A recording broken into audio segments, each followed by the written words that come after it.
కంటికి సంబంధించిన అన్ని ఆసనాల్లోనూ మీరన్నిటికన్నా ముఖ్యంగా గుర్తుంచుకోవలసిన విషయం ఏంటంటే, మీరు పూర్తిగా విశ్రాంతిగా ఉండాలి. మీ కనుబొమ్మలకు, మీ ముఖ కండరాలకు, మీ కనురెప్పలకు విశ్రాంతినివ్వాలి. ఇప్పుడెంతో సరళమైన పామింగ్ లేదా అరచేత్తో నొక్కడం అనే వ్యాయామాన్ని గమనిద్దాం.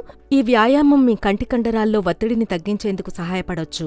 మీరు దీన్ని ఎలా చేయాలంటే, మీ 2 చేతుల్ని ఇలా దగ్గరికి తీసుకురండి. 2 అరచేతుల మధ్య వెచ్చదనం పుట్టే వరకు వాటిని ఒకదాంతో ఒకటి రుద్దండి. ఒకసారి ఆ 2 చేతుల మధ్య వెచ్చగా అనిపించగానే ఆ 2 అరచేతుల్ని తీసుకుని మీ కళ్లమీద సున్నితంగా ఒత్తిడి కలిగించండి. దాన్నలాగే సుమారు 3 సెకన్ల పాటు ఉంచండి. నెమ్మదిగా మీ అరచేతుల్ని తొలగించండి. ఆ తర్వాత ప్రశాంతంగా కూర్చోండి. దీన్ని మీరు 3 లేదా 4 సార్లు మీ కళ్లల్లో ఒత్తిడి పూర్తిగా తగ్గిందని అనిపించేదాకా చెయ్యొచ్చు. ఈ ఆసనం వల్ల ప్రయోజనం ఏంటంటే, మీ అరచేతుల్ని రుద్ది వేడిని పుట్టించినప్పుడు ఆ హాయిగా అనిపించే వెచ్చదనం మీ కంటి కండరాల ఒత్తిడి తగ్గేలా చేస్తాయి. అంతేకాకుండా మీ అరచేతుల వల్ల కలిగే చీకటి మీ కళ్ళు సున్నితంగా మరింత చక్కగా ఒత్తిడి తగ్గించుకునేందుకు దోహదపడుతుంది.